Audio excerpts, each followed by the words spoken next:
Hi, and welcome to another episode of Nappy Changing and Brand Building with me, Laura Crawford, CEO and founder of Mama Bamboo. And today I am delighted to be joined by Rachel Jordan from the Maternal Mental Health Alliance. Earlier this year, Mama Bamboo partnered with the Alliance to help raise awareness of the staggering facts and figures about how prolific maternal mental health problems are in this country, and to help support their campaign to embed mental health care in with standard postnatal care. So, welcome, Rachel. It's delightful to have you on the show. Thank you. I'm very honoured to be here. Thank you, Lauren. Well, I think let's start at the beginning. If you could give us a little bit of information about actually who the Alliance are, what their core mission is, and how it all got started, that would be really helpful. As you say, we are the Maternal Mental Health Alliance. I might refer to us as the MMHA just to make it less of a mouthful. So we're the largest alliance of perinatal mental health voices in the UK. We have, at this point in time, 130 national members, and we're consciously an alliance because we, over our 13 years of being in existence, have found that there's a huge power in collective voices all shouting and campaigning for the same thing. So we're incredibly proud to be leading that alliance, we have wonderful members and continue to grow and continue to positively impact the state of perinatal mental health across the UK. So we were founded by a lady called Emily and a clinician called Dr. Alain Gregoire, and a small collective of perinatal mental health organisations. And the reason why we were founded is Emily unfortunately suffered from very poor mental health after the birth of her child, and Emily needed specialist mental health care. At the point in time that she required that care, the UK had very few specialist service units to be able to treat conditions like Emily's, and as luck would have it, she lived in a part of the UK where there was a mother and baby unit very close to where she lived. But she realised, that was pure chance, that was pure luck, just based on her postcode, essentially. And at that time in the UK, there was very few facilities. So that really drove her lived experience, to campaign for more specialist services. And this was something that was very much felt at the time was a huge need. So it was lots of passionate voices in those early days, which, have continued over the last 13 years. But the issue that we had then, and we still have to a certain extent in terms of availability of care, it has a lot of impact on the family unit, or can have a lot of impact on the family unit. So we often hear of cases where families are split up because, somebody has to travel to go and visit their partner in the unit. And, especially for the partner who's still trying to have, work and life and get on with their day-to-day life. And, we hear of people sleeping in their cars, in the car parks of the mother and baby unit because they can't afford hotels, etc. So there are huge consequences of care not being available, not just for the person suffering, but for the wider family. So we very passionately campaigned for additional specialist services over the last 13 years, and we're now very proud to say that most of the UK is now covered by some form of specialist perinatal mental health care, whether that's a mother and baby unit or a community team. So that has been our focus, and again, that feeling of that lived experience, really drove us and continues to drive us, and lived experience and that partnering with clinical expertise is really at the heart of everything that the Alliance does. Yeah, and I think that is such an incredible change, as you say, from sort of 13 years ago to today, having those services available, accessible, and an understanding of what those services can offer and what types of mental health problems they can help with. Because I think it's quite interesting as well, the range of maternal mental health problems that come through. I know we're probably now all more aware of postnatal depression, but actually there's more to maternal mental health, from birth trauma to body dysmorphia. What kind of problems do you commonly see that are now able to actually come to someone like the Alliance or somewhere local to a mother and baby unit to talk about their problems? What sort of issues are they able to come to you for? Before I get into that, I'll just explain for those not familiar with the term perinatal. So when we talk about perinatal mental health, we talk about mental health during pregnancy and in the 1 to 2 years following birth. So depending on the organisation, it's 1 year postnatally or 2 years postnatally, and we as an alliance tend to talk about 2 years postnatally. But you're right, postnatal depression has been talked about more. Sometimes there's the assumption that it only refers to postnatal depression, but even within postnatal depression, you can experience that antenatally as well, so during pregnancy. But you also have conditions like antenatal anxiety, postnatal anxiety. Tocophobia is one, which is a phobia of childbirth, which can also cause a lot of anxiety, as you can imagine. You mentioned birth trauma, and PTSD is a mental health condition that can follow from traumatic experiences such as a traumatic birth. It includes eating disorders, and also at the most severe end of the spectrum, we talk about conditions like postpartum psychosis, which affects between 1 to 2 in 100 women and is a medical emergency and should be treated as such by calling 999 if you suspect that somebody that you know is experiencing the symptoms of that. What's interesting there is the numbers, actually. So 1 to 2 in every 1,000 is still actually quite a high number of people that might go as far as you say, postnatal psychosis, which is an emergency. And certainly when we were partnering with you earlier in the year, we were talking about 1 in 5 women having a problem with their maternal mental health. So the numbers involved are quite staggering. So it's not surprising there's a fair range of issues underneath that. But you actually question that the 1 in 5 is misleading, and you actually believe it's higher? We believe 1 in 5 is conservative, and the reason that we think that, and the same goes for dads who experience postnatal depression, which the stat is 1 in 10. The reason why we believe it's conservative is we know from research that women and birthing people, 70% of them will underplay or hide how unwell they feel because of the fear of talking about their mental health and how it's impacting them. And this is where you start to get into, the feelings of shame, the stigma that still exists. Although it is getting better around mental health more broadly, there seems to be a particular stigma, in my opinion, around perinatal mental health, because it's at a time in life where the narrative that's built around becoming a new parent is all it's joyful, it's wonderful, you should be you're supposed to be so grateful and so happy. You've got a baby, it's amazing, but actually you don't see under the surface. Exactly. And the consequence of that we see so often, and it's really so tragic, is you hear comments from mums saying, I feel like a failure, it's my fault. It's something that they feel ashamed of, when the reality of the situation is that, mental health is health. It's something that happens, and it's something to deal with as you would deal with any physical health condition. You would seek help as soon as you feel that you need it. So, we really do fight for parity between mental health and physical health, because it shouldn't be seen any differently, and there's all of this silence and shame and stigma. It almost should be expected that you're going to struggle a little bit with your mental health. So the average woman now has a baby at 31 years old, so the likelihood is she's had 10 years of her career.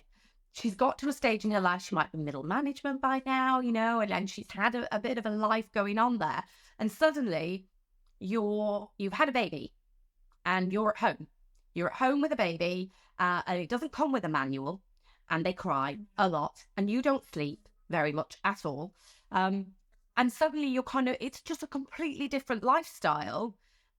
And I think you almost should expect that you need a little bit of mental support to shift your perception of you, your relationship, your self-worth, how your life now looks for the next few months.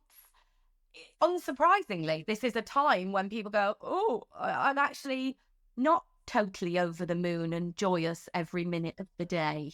Yeah, absolutely. I think, it's a light and shade experience, isn't it? And especially on social media, and it is changing very slightly, although slowly. You talk about the wonderful parts and you show the wonderful parts because you don't want to expose those, darker moments and the moments where you question things and you question yourself, and but we all feel them. Just Yeah. nobody talks about it because another thing that I've observed, as a mom and a parent, and somebody that has kind of my own experience of poor mental health postnatally, is there's a lot of power when you talk to somebody and somebody says, "I've felt that too," and so it's really validating and it makes you feel less alone. And people who experience poor mental health during this time, we hear a lot that they feel very alone, and again, they kind of turn it on themselves and think it's my fault, it's something I've done wrong, when actually it's like you said, it's even more common of an experience than things like gestational diabetes, which affects 1 in 20, and preeclampsia, which affects, I think, 1 to 5, in 100. So it can happen, Yeah. and it does But happen, isn't and that it's funny? Those are physical things. So they're more well known, they're more openly talked about. Like you say, when you shift that focus to the mental side, there seems to be that little bit of stigma that people internalize it rather than talking more openly. Um, and so that a big part of your campaign is about actually getting mental health to be on parity with the physical health in all postnatal consultations and midwife care.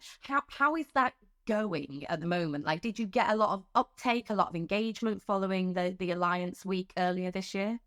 Yeah, so in the last part of April and start of May was Maternal Mental Health Awareness Week. I can't mention that week without giving a shout out to Eve and the team at the Perinatal Mental Health Partnership who founded this week and gave us a window in the year to talk specifically about perinatal mental health. So it went really well for us, I would say. It was our biggest one yet, and May the 1st, which was World Maternal Mental Health Day, we launched our first ever national advocacy campaign and our Mental Health is Health campaign.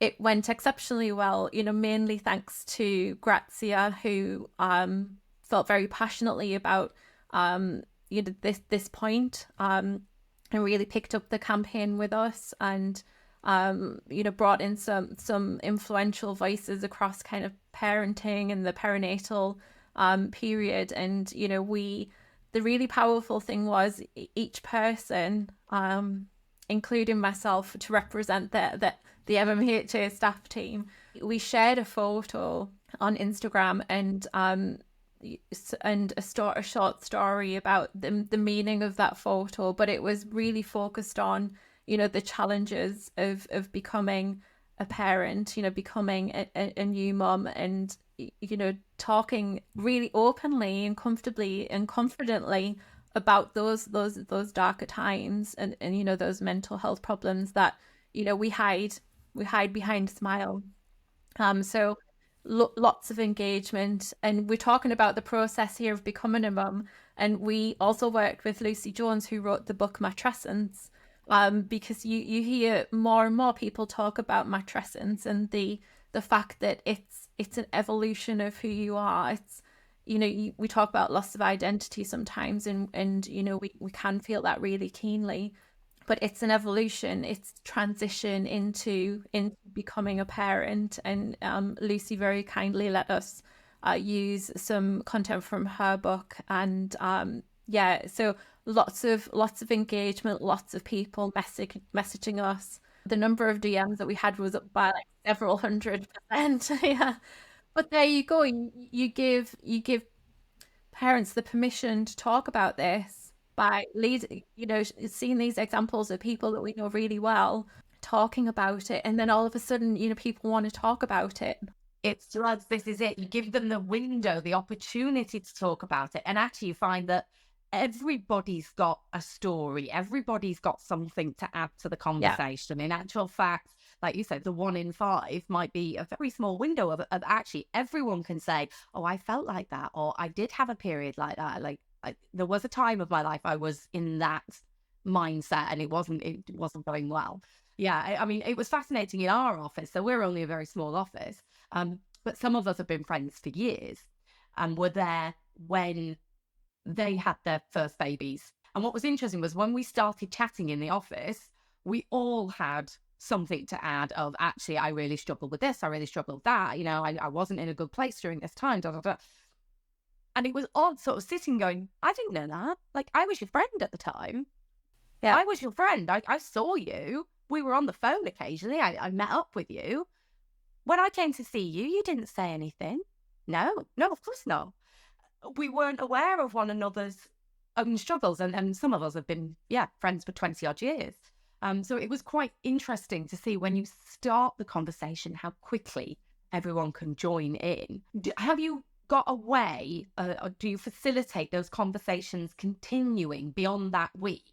Can people come to the Alliance website to kind of find those stories, add to them, start conversations with the community? Absolutely.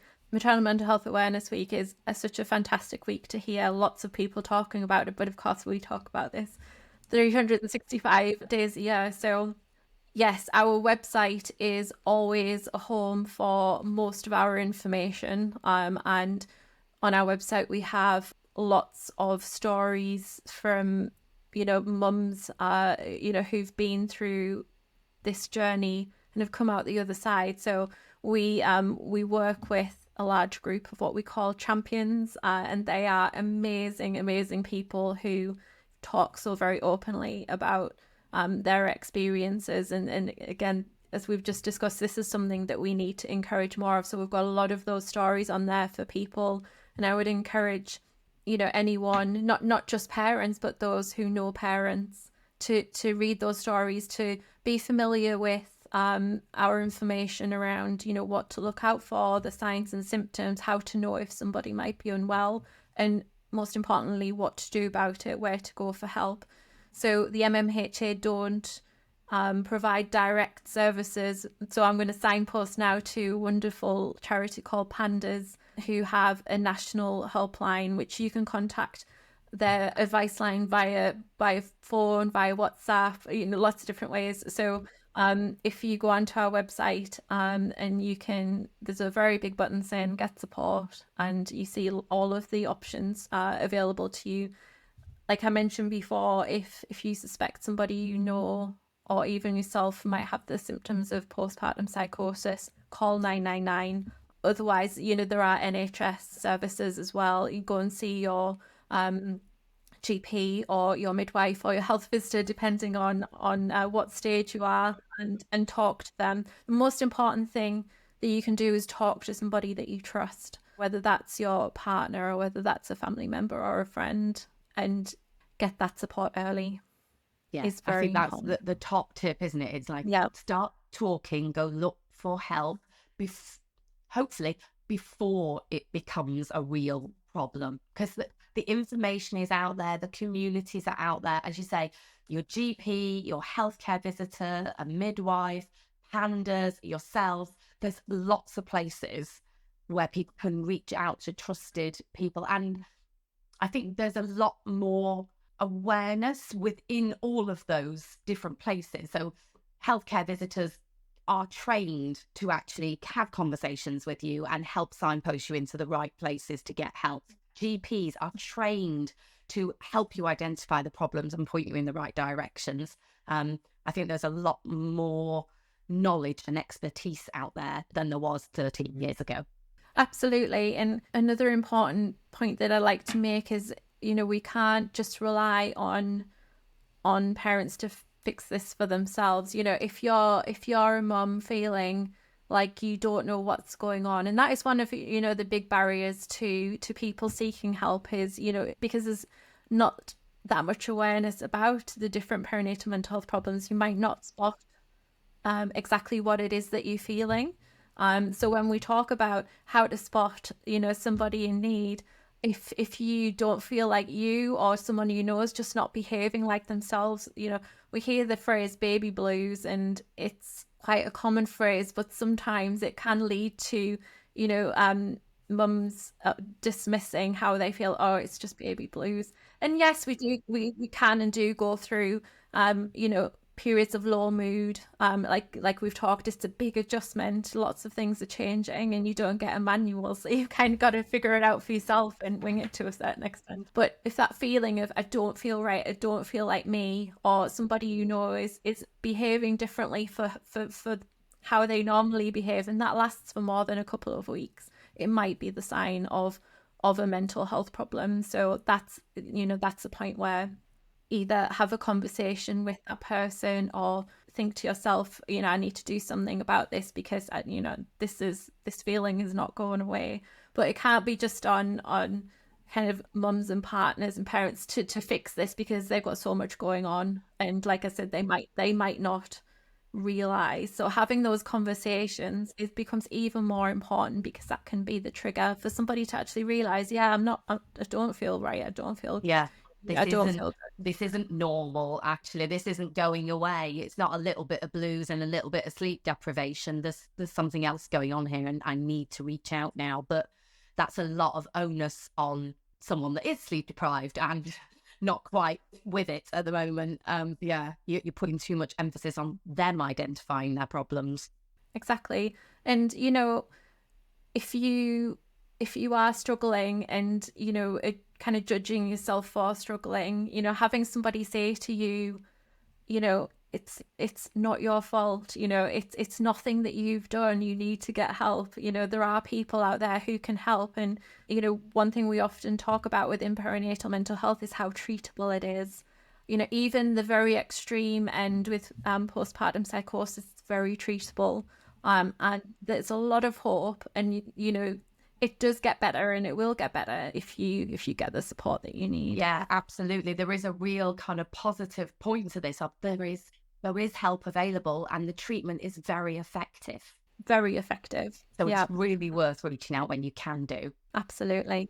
And there's one more question before we wrap up. I'd love to know a little bit about what's the Alliance got planned next. Where's your next kind of mission or goal for yourselves? Yes, well, we have a lot planned next. So I mentioned about kind of the last 13 years, our focus has been what we would say a policy focus. So ensuring that investment and priority is there within our government and decision makers to prioritize building those services and spending money on those services. But that's the extreme end of the spectrum, as we've said. Our focus will always continue to be on policy and, you know, changing the landscape of perinatal mental health care in the UK. But we also are now shifting very slightly to the mild to moderate end of the spectrum. So in talking more directly to parents about exactly these things, you know, raising awareness and educating parents and the community around parents about what perinatal mental health is, what it can look like, where to get help, because there's still a huge awareness issue and, like I said, education issue, so that people feel armed, that they know what to do, just like they you know, would know probably the ins and outs of gestational diabetes and all of the physical health concerns during this point in time. So we'll be focusing on, you know, raising awareness nationally with parents and those people around them. And then we'll also be looking at another big audience of parents, which is the workplace, and helping employers really support new parents in their workplace and their mental health. Because again, you know, we've talked a lot about the lack of parity at this point in time between mental health and physical health. And again, the conversation around the workplace is rightly so more and more focused on what are the physical challenges that we go through across our working lives. But we still find that mental health and perinatal mental health specifically, as you're talking about that, that journey into parenthood is not included in the conversation. So we'll be launching towards the end of the year a program for employers to understand how to really truly support mental health in the workplace. That's brilliant as well, because I think these days people are coming back to work so much earlier, and it is both partners, the dads are as involved in early care of babies as mums are. And actually, I think an awful lot of workplaces haven't focused on new dads or those mums coming back earlier than they were coming back, and particularly if they are mums that work from home. So if you're returning to work but working from home, actually a lot of employers really aren't really offering very much in terms of maternal mental health support at that stage. That will be really interesting, actually. The workplace and employers have the opportunity to make or break that experience of becoming a parent and managing that alongside a career or alongside a job. And we held a round table a few weeks ago, or back in May, time is flying, at the House of Lords, and we convened a lot of really fantastic and diverse opinions and experiences specifically around becoming a parent and the workplace and mental health. And the opportunities are unanimous. Everybody sees the opportunity. So we now need to, as we have done with specialist services, is to convene the alliance of those who can help improve things in the workplace. That is a really exciting next stage. Thank you for letting us know and sharing it. I will keep a real close eye on that, and we'll be joining you next year for your mental health week as well, and seeing what we can do as a workplace who is very keen on improving this for the lives of so many new families. That's fantastic.